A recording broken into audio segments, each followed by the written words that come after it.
Hello students, आज हम लोग बात करने वाले हैं क्लास 12 के most important chapter haloalkanes and haloarenes की।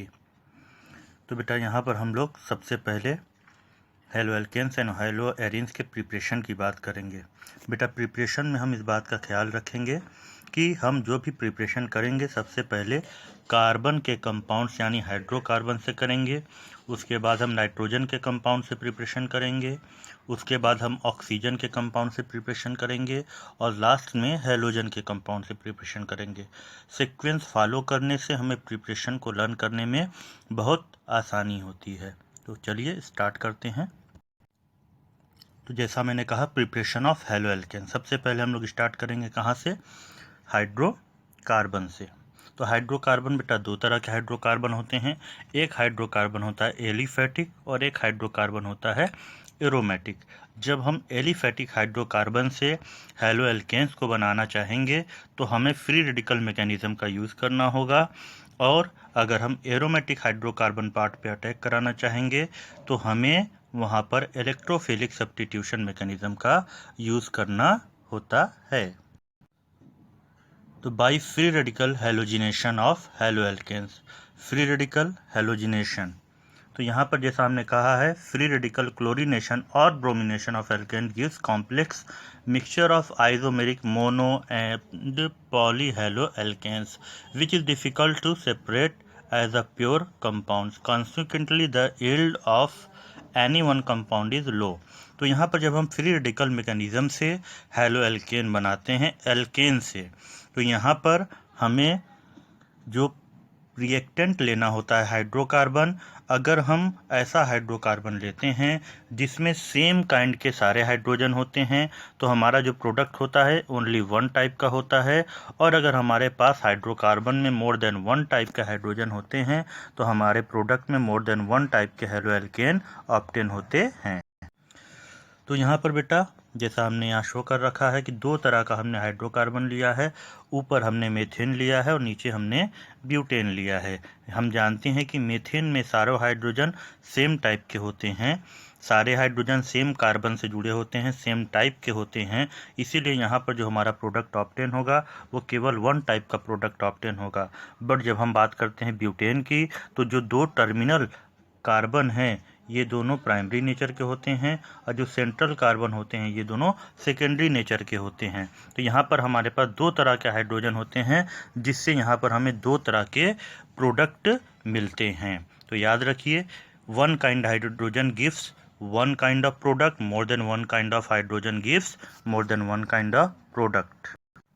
अगला हम लोग बात कर रहे हैं बाई इलेक्ट्रोफिलिक सब्स्टिट्यूशन। जैसे मैंने कहा अभी कि अगर फ्री रेडिकल मैकेनिज्म की बात करेंगे हम लोग तो एलिफैटिक हाइड्रोकार्बन की बात कर रहे हैं हम लोग, और अगर हम लोग इलेक्ट्रोफिलिक सब्स्टिट्यूशन की बात कर रहे हैं तो हम लोग एरोमेटिक हाइड्रोकार्बन की बात कर रहे हैं। जैसा यहाँ पर आपको दिखाया गया है, aryl chlorides and aryl bromides can be easily prepared by electrophilic substitution of arenes with chlorine and bromine respectively in the presence of Lewis acid catalyzed like iron or iron third chloride.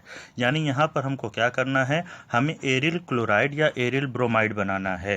तो aryl chloride और aryl bromide बनाने के लिए हमें क्या करना होता है, हमें एरोमेटिक हाइड्रोकार्बन लेना होता है, उस पर हेलोजन का अटैक कराना होता है लेविस एसिड के प्रेजेंस में।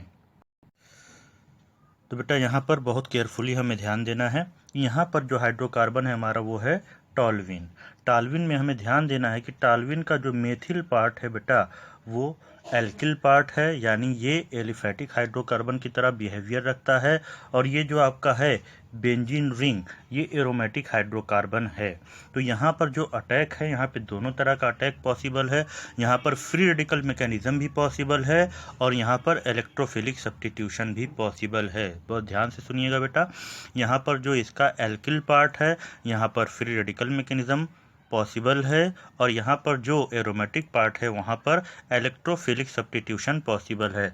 अगर इस रिएक्शन को हम सनलाइट के प्रेजेंस में, हीट के प्रेजेंस में कराते हैं और हेलोजन कैरियर कैटलिस्ट नहीं लगाते हैं तो यहाँ पर जो हमारा मैकेनिज्म होता है वो इलेक्ट्रोफिलिक सब्स्टिट्यूशन होता है, और अगर यहाँ पर हम सनलाइट का प्रेजेंस कर देते हैं तो मैकेनिज्म हमारा फ्री रेडिकल होता है। तो जैसा आप देख रहे हो बेटा, यहाँ पर हमने कंडीशन डार्क रखी है, आयरन कैटलिस्ट है, यानी यहाँ पर फ्री रेडिकल मैकेनिज्म का कोई चांस नहीं है। यानी हैलोजन का अटैक कहाँ पर होगा? बेंजीन रिंग में होगा।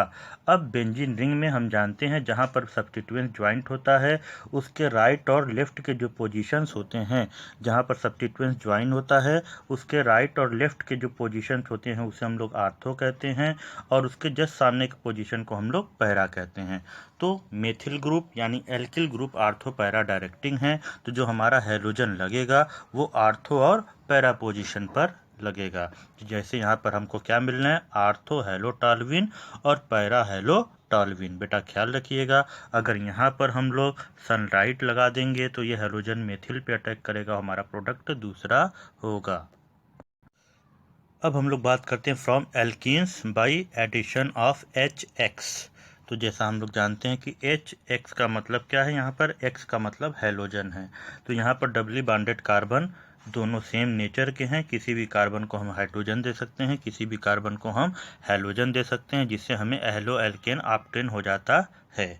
मगर जब ये डबली बॉन्डेड कार्बन एसिमेट्रिकल होते हैं तो 11th में हमने पढ़ रखा है कि हमें मार्कोनी काफ रूल का फॉलो करना होगा।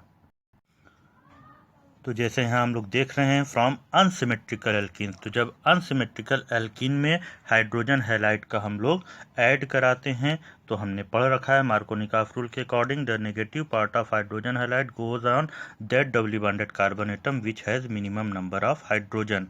तो यहाँ पर आयोडीन आपको CH के साथ ले जाना होगा और हाइड्रोजन आपको CH2 के साथ ले जाना होगा। इस तरह से हमको प्रोडक्ट ऑब्टेन होगा।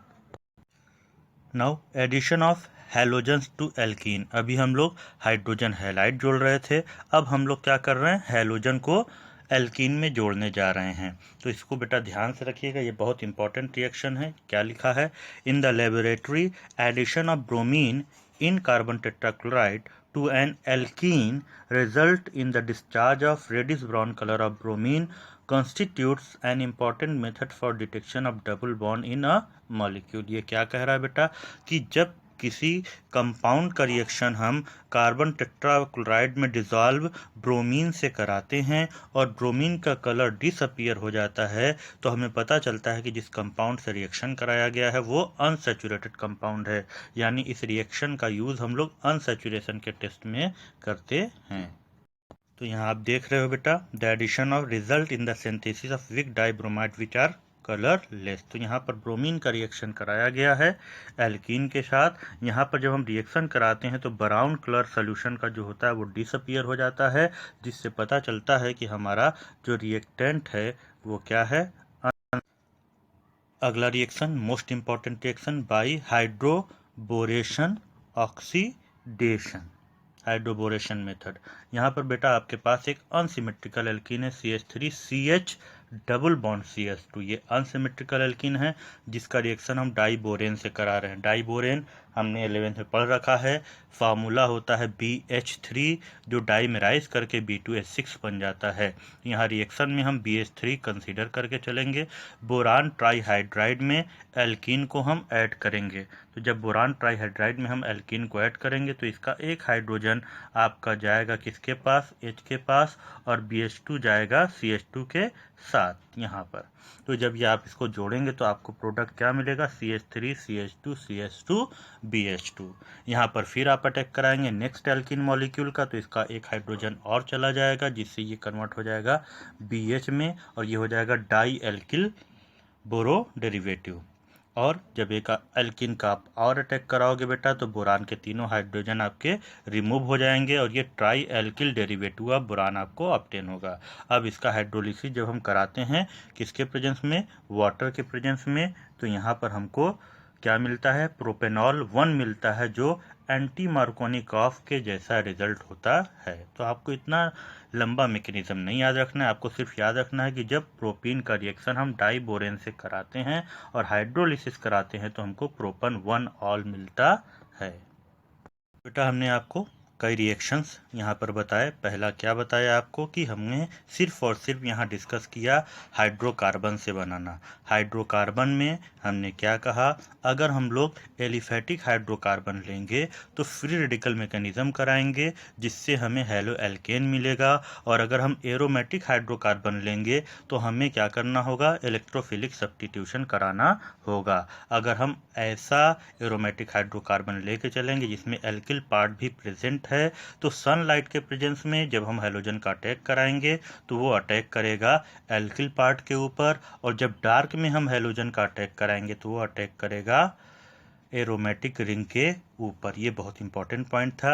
दूसरी चीज़, अगर एल्कीन में हम हाइड्रोजन हैलाइड का ऐड करा रहे हैं तो अगर एल्कीन हमारा सिमेट्रिकल है तो कोई इशू नहीं है। अगर अनसिमेट्रिकल एल्कीन है और हाइड्रोजन हैलाइड का हम यूज़ कर रहे हैं, ऐड कर रहे हैं, तो हमें मार्कोनिकॉफ रूल के अकॉर्डिंग प्रोडक्ट मिलेगा। और जब हम किसी अनसिमेट्रिकल एल्कीन का रिएक्शन डाइबोरेन से कराते हैं तो ये जो आपको प्रोडक्ट देता है ये एंटी मार्कोनिकॉफ रूल के अकॉर्डिंग प्रोडक्ट देता है। Okay, thank you. इसके बाद के सारे प्रोसेस जो नाइट्रोजन से हैं, ऑक्सीजन से हैं और हेलोजन से हैं, नेक्स्ट वीडियो में मैं तुरंत भेजूंगा।